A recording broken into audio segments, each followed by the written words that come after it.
Hola, ¿qué tal? Hoy día vamos a hablar de un tema interesante, la prosperidad falaz, el boom guanero, la era del guano.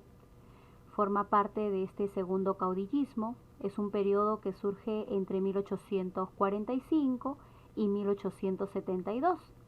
Es un periodo donde va a haber bonanza económica e ingresos fiscales como producto de la venta del guano. Pero lamentablemente esto va a terminar en una crisis. La pregunta es, ¿por qué si ganamos tanto dinero en esa época, terminamos en una crisis, terminamos en una bancarrota? Porque lamentablemente los políticos de esa época no supieron invertir lo que tuvieron. No invirtieron en fábricas, en industrias. Más del 50% de ese ingreso solo sirvió para el pago de la burocracia y un porcentaje menor para realizar algunas obras que se van a ver en distintos gobiernos. Acá, por ejemplo, estamos observando una foto de las Islas Guaneras. Durante miles y miles de años estas aves guaneras depositaron guano. Teníamos cerros inmensos de guano en la zona de Chincha y podíamos comercializarlo. ¿En qué contexto se da esta prosperidad falaz? Cuando surge en Europa la segunda revolución industrial. Esta revolución definitivamente había creado un crecimiento en la ciudad y era fundamental aumentar la producción de las tierras, no solamente para alimentar a la gente, sino también para proveer de materia prima. Las industrias requieren materia prima. Por ejemplo, el algodón es materia prima para fabricar telas, para fabricar prendas de vestir. Se habían hecho muchas investigaciones del guano en muchos lugares del mundo, pero el guano peruano, comparado al del Caribe o al de África, tenía mayor fertilidad y por eso era altamente demandado. Entonces recuerda que en el contexto de la segunda revolución industrial y el imperialismo, surge este periodo de la prosperidad falaz. Aquí observamos una línea de tiempo, encontramos la época del caos, es el primer periodo del primer militarismo, luego sigue la prosperidad falaz y terminado el primer militarismo surge el primer civilismo. Entonces recuerda, ¿qué significa prosperidad falaz? Es una época de esplendor, de desarrollo, de crecimiento, pero falaz porque dura poco, es algo efímero, algo fugaz. Ese dinero que se recibe por el comercio del guano, definitivamente más del 50% se destina para el pago de la burocracia. Bueno, ahora expliquemos las características de este periodo. Aumenta la burocracia, significa que aumentan los trabajadores públicos, o sea, los trabajadores del Estado, hay un mercado interno, se obtienen grandes ingresos por la venta del guano. Esto va a hacer que se forme una burguesía nacional, principalmente formado por consignatarios y criollos. Va a haber bastante corrupción y despilfarro fiscal. El dinero se va a malgastar, se va a derrochar de una manera increíble, no se va a invertir. Va a surgir una lucha entre liberales y conservadores. También en esta época se va a dar el tercer debate doctrinario sobre si otorgar derecho al sufragio. Según Bartolomé Herrera, que es el representante de la postura conservadora, él sostiene un discurso que se llama la soberanía de la inteligencia. Él dice de que los más aptos para gobernar este país son los criollos ilustrados, porque así lo ha determinado Dios. Con esto le negaba el derecho de sufragar a las personas no ilustradas. Pero su exalumno, Benito Lazo, junto con Pedro Gálvez, que son destacados liberales, ellos van a rechazar esta soberanía de la inteligencia, señalando que no se puede declarar a los menos capaces absolutamente incapaces. Los no letrados también contribuyen a la nación con su trabajo, por humildes que sean. Entonces ellos también tienen derecho a participar en el sufragio. Ahora veamos las modalidades de la explotación del guano. El primero fue por arrendamiento, duró solo un año, En este año se alquiló las tierras al empresario Francisco Quirós. Él debía pagar 10.000 pesos anuales, luego se da la venta directa, el Estado decide vender a empresas extranjeras y todos los fondos que se percibe del guano van a ser básicamente para pagar nuestra deuda externa.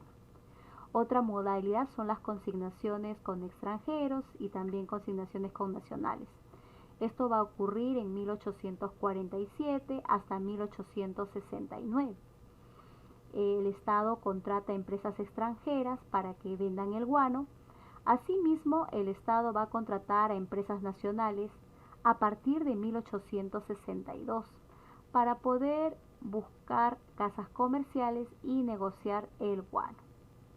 Todas estas personas que se dedican al comercio del guano, recuerda esto, se les llama consignatarios. Sin embargo, el Estado va a tener que asumir todos los costos de explotación y los costos de transporte. Otra forma de explotación es el monopolio. Esto sucede ya a partir de 1869 con el gobierno del presidente José Balta. Frente a la corrupción de los consignatarios, se va a decidir poner freno y solamente vender el guano a una sola empresa, en este caso la Casa Dreyfus, que es una casa judío-francesa. A través del contrato Dreyfus, la casa asumía los costos de explotación y se comprometía también a pagar la deuda externa. No te olvides que el dueño del guano es el Estado. Pero el Estado no tenía recursos suficientes para explotar el guano, por eso la solución era aliarse con la inversión privada y establecer una alianza público y privada. Bien, vamos a empezar con el primer gobierno de Ramón Castilla. Este periodo se da entre 1845 y 1851. Castilla ha sido considerado como el reconstructor de la República Peruana. Recuerda que nosotros veníamos de una época donde había constantemente golpes de Estado, guerras civiles entre los militares. Entonces, cuando Ramón Castilla toma la presidencia, vamos a vivir una etapa de estabilidad. También se le conoce como el soldado de la ley y el redentor del indio. Establece el sistema de consignaciones para la explotación del guano. Se va a buscar consignatarios extranjeros y nacionales para que busquen mercados allá en Europa y puedan comercializar el guano. También se da la ley de consolidación interna, que es una ley que sirve para pagar nuestras deudas externas y nuestras deudas internas. Recuerda que cuando se dio la independencia, muchos criollos financiaron económicamente nuestra independencia, asimismo Inglaterra, por eso había compromisos que asumir. ¿Cómo el Estado sabía a quién se le debía? Simplemente se traía un papel firmado, ya sea por San Martín o Bolívar, donde se reconoce la entrega de dinero. Y el Estado tenía que pagarles esas deudas.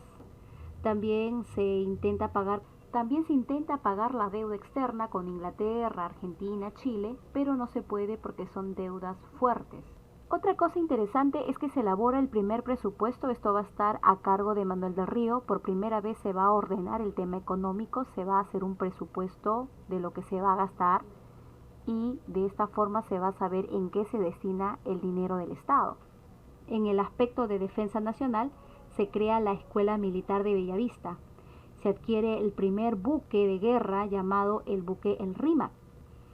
Obras públicas que se hacen acá en Lima, por ejemplo, es instalar el agua potable, construir el mercado central, la penitenciaría. Terminado su gobierno, se convoca elecciones, ingresa Rufino Echenique. En ese tiempo se gobernaba solamente 4 años, gobierna de 1851 a 1855. Se construye el ferrocarril Tacna y Arica, se impulsa la colonización de la selva central, se promueve la migración de colonias austriacas, alemanas, a fin de mejorar la raza. Se firma con Brasil un tratado llamado el Tratado Herrera da Ponte. Con esto se le permitía navegar por el Amazonas a Brasil. Hay un escándalo aquí sobre el sobrepago de la ley de la consolidación. Esto provoca definitivamente una guerra civil. En un primer inicio fue encabezado por Domingo Elías, pero Ramón Castilla va a desarrollar la revolución moralizadora. Entonces Echenique lo que hace es buscar aliados y para eso ofrece la libertad a los esclavos que sirvan en el ejército. pero Ramón Castilla decreta la abolición de la esclavitud y la supresión del tributo indígena. Este enfrentamiento, esta guerra civil se va a dar en 1854, que va a terminar con la batalla de Las Palmas, donde Ramón Castilla va a triunfar sobre Echenique. Es así como se da el segundo gobierno de Ramón Castilla a través de este golpe de Estado. Ramón Castilla gobierna de 1855 hasta 1862, se promulga la Constitución de 1856, luego se promulga la Constitución de 1860, conocida como la Sesentona, porque es una constitución que no se va a alterar, se va a mantener, va a mostrar estabilidad. Se va a dar la invasión al Ecuador. Ecuador intenta recuperar los territorios de Tumbes, Jaén y Maynas, pero no sabe que nosotros estamos armados hasta los dientes. Este enfrentamiento va a terminar con el Tratado de Mapasingue. Asimismo, se va a mandar a elaborar el primer mapa de la República, que fue elaborado por Mariano Paz Soldán. Obras sociales que no debes olvidar del gobierno de Castilla es que se elimina el tributo indígena. El tributo indígena aportaba cerca del 30% del presupuesto nacional. Asimismo, se abolió la esclavitud. ¿No? Si en el Lima y en el Perú existían cerca de 15.000 esclavos, el Perú tuvo que pagar por más de 25.000 esclavos. Se dio un negocio en el tráfico de esclavos, en el comercio de esclavos. Se promovió la llegada de los chinos colís con el objetivo de suplantar el trabajo de los esclavos liberados. Estos chinos colíes principalmente trabajaban en las haciendas costeras en reemplazo de estos esclavos, trabajaban en la explotación de las islas guaneras, en la construcción de ferrocarriles. Ellos llegan mediante un contrato que era de 7, 8 años, pero lamentablemente va a ser una clase social maltratada por la aristocracia, por los criollos, que al final va a traer grandes levantamientos.